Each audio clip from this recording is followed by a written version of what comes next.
Mateo, sura jara nancheshe.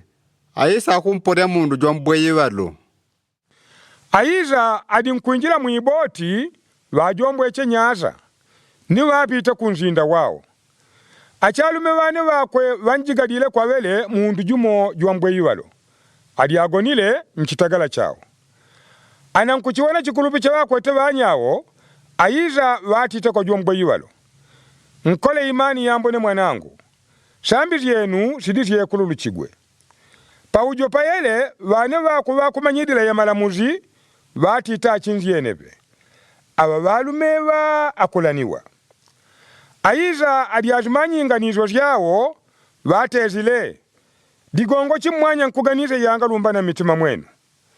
Chiwe chichizoni changa zawuzia kuwecheta. Sambi yenu kululu chigwe kabena njime ninjende. Nambo pakuti mwanya mmanyidile kuti mwana kwa umundu jwana ulamuzi wa kululu kazambi pa chilambo chabazi watita kwa jwambwe yiwalo. Njime njigala chitagala chenu ninjawule joko nyumba. Wele wajimi ni wapite. Adiaiweni yele mikutula jawandu wagumba dile woga. Ni wamboambile nungu jowapeleche ulamuzi we kulungwa kwa wandu.